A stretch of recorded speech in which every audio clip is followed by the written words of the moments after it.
सदाए-ए-इत्तेहाद तंजीम की जानिब से बेंगलुरु के मस्जिद ईदगाह बिलाल में हालात हाज़िरा पर खुसूसी प्रोग्राम मुनक्कद हुआ। माशरे की तरक्की, हुकूमत के स्कीमों को आवाम तक पहुँचाना और मिल्लत में सियासी बेदारी के उन्वान पर गौर व फिक्र किया गया। इस प्रोग्राम में सदाए-ए-इत्तेहाद के ज़िम्मेदारान ने आवाम के नाम 10 मशवरे पेश किए हैं। इन मशवरों को जानना बेहद ज़रूरी है। हालात हाज़िरा में किस तरह से मुसलमानों को आगे बढ़ना चाहिए और किन बातों का ख्याल रखना चाहिए, इन तमाम चीज़ों को रिसर्च करने के बाद ये 10 मशवरे पेश किए गए हैं। तवज्जो दी गई, इसकी वजह से जिस हुकूमत का क़ियाम अमल में आया है। मैं आज सदाए-ए-इत्तेहाद कर्नाटक के इस स्टेज से, इस अहम इजलास से मैं हुकूमत कर्नाटक तक ये पैगाम पहुंचाना चाहता हूं। आज हम मुसलमानों को शिकायत ज़रूर है इस बात की कि हमने जिस तादाद में आपकी ताईद की और आपको तक़वियत अता की, लेकिन अफसोस की बात है कि कांग्रेस पार्टी ने सियासत में, बल्कि हुकूमत में, काबीना में, वज़ारत में मुसलमानों को उन्होंने उतनी नुमाइंदगी नहीं दी।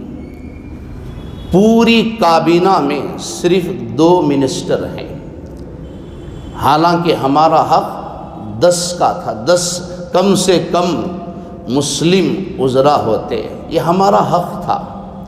लेकिन कांग्रेस पार्टी ने इसके ऊपर तवज्जो नहीं दी। जो 2 वज़ीर हैं उनमें से भी एक अहम वज़ारत सिर्फ एक वज़ीर को मिली है। एक सच्चाई है, हकीकत है, इसका इजहार करना ज़रूरी है। मुस्लिम कम्युनिटी और मुस्लिम तबके के अलावा दीगर जो तबक़ात हैं, वोटिंग में उनका इतना परसेंटेज नहीं था और उनकी उतनी मेहनत नहीं थी। किसी को 5, किसी तबके में 10, हालांकि उनकी तादाद भी मुसलमानों के मुकाबले में कम। तो कांग्रेस पार्टी को इसका भी एहसास होना चाहिए और उसे याद रखना चाहिए कि रियासत कर्नाटक में उनकी हुकूमत जो कायम हुई है वो मुसलमानों की वजह से। इस तरफ भी जहन देना चाहिए। अल्हम्दुलिल्लाह हमारे बच्चे भी बहुत आगे बढ़ रहे हैं। हमारे उन बच्चों के लिए हमने क्या सोच रखा है। आज बच्चे ऐसे आते हैं जिनके मामले में अभी हालाल में जो हालात बिगड़ गए थे, काफ़ी परेशानी हो रही थी। अल्लाह का ऐसा फजल रहा, वो मामला 4% का 2B का जो मसला चला, उसमें बड़े बड़े पोस्ट पर जो जाने वाले बच्चे थे, तालीम के मैदान में जाने वाले थे, उनकी हालत खिसक के आ गई थी। अजीज़ान मोहतरम, हम हुकूमत से बात मामला नहीं, हम हुकूमत के पास, आप देख रहे होंगे हम जा रहे हैं और ये हमारा मामला है जाना, लेकिन जाना नहीं है। मैं ये समझता हूँ कि वो खुद हमारे पास आ जाएं। हमारा इत्तेहाद बताएगा, उनको मजबूर करेगा कि हमारी ज़रूरत पूछें। हमारी ज़रूरत क्या है पूछें। हमारा जाना उनके पास, वो लोग समझ रहे हैं ये आएंगे, ये मांगेंगे। अरे कब तक मांगेंगे? हमारा रब देने वाला है, तुमसे क्या मांगे। हम ऐसे मजबूत बैठे रहें कि हमारे पास वो खुद मजबूर होकर आ जाएं। आपको क्या चाहिए? अल्हम्दुलिल्लाह आज सारे हिंदुस्तान में ये बात चल रही है कि इसकी ताईद आप लोगों ने की है, हम लोगों ने की है, हमारे तरफ से ये मेहनत रही है, जिसकी नतीजा हमको ये मिला है कि वो लोग मानने लिए तैयार हैं कि अब हमारे ही वजह से वो बड़े बड़े ओहदे पर पहुँचे हुए हैं। लिहाजा हमको नाउम्मीद ना होना है, हमको नाउम्मीद होने की ज़रूरत नहीं है, हमको उम्मीद रखें। लिहाजा हम अपने इत्तेहाद और इत्तेफाक पर कायम रहें। बिस्मिल्लाहिर्रहमानिर्रहीम।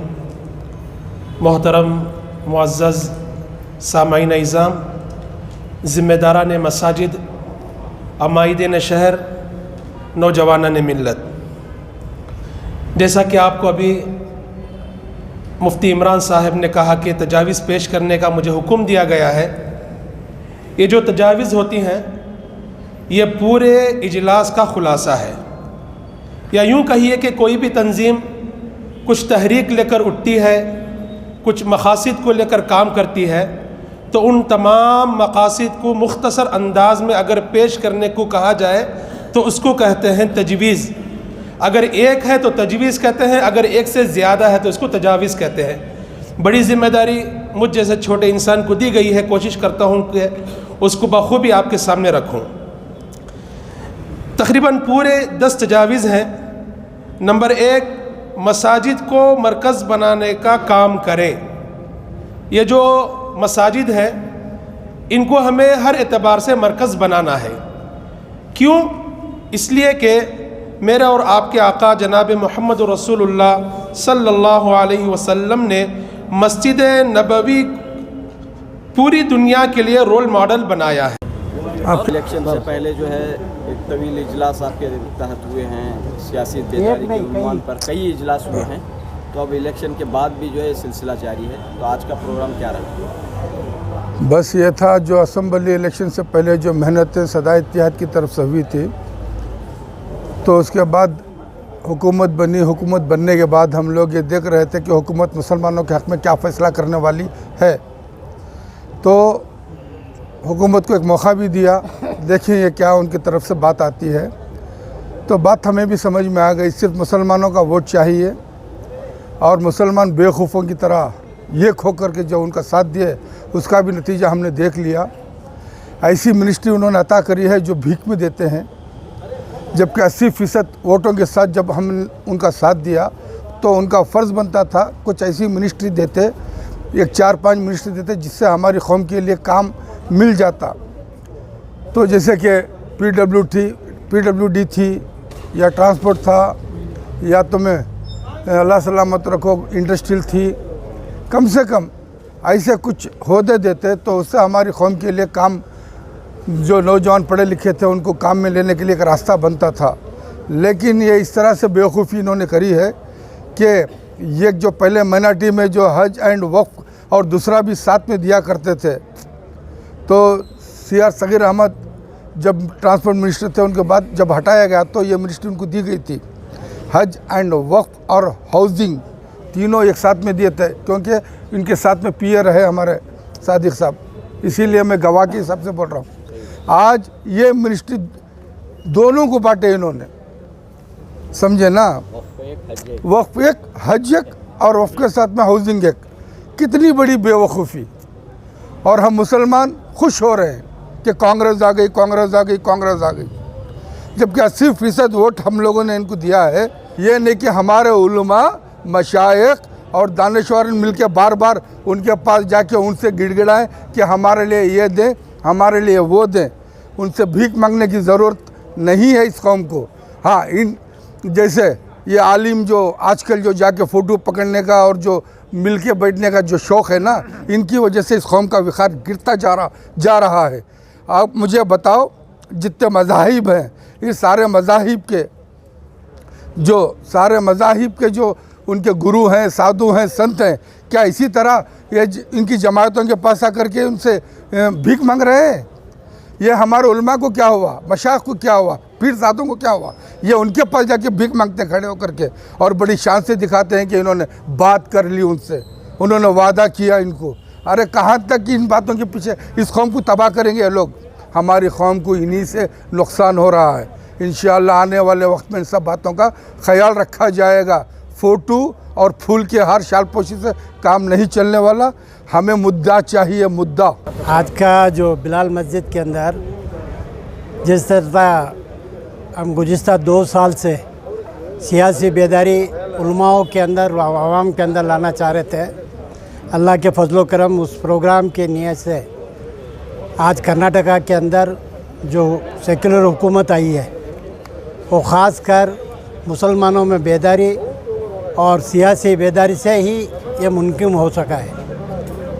अब हम चाहते हैं कि इसको आइंदा के लिए भी इसी तरीके से हम सब एक होके इत्तेहाद के साथ और मिल्लत की फलाई और बेहूदी के लिए इसी तरह से इत्तेहादी मामले में और ख़ास कर सियासी जो भी हम अपन डिसीशन लेते हैं उसमें एक होके लेना चाहिए। सियासी बेदारी लाने के लिए हम फेडरेशन की तरफ से सदा इत्तेहाद से मिलकर एक प्रोग्राम किए हैं। इससे पहले भी जयनगर फेडरेशन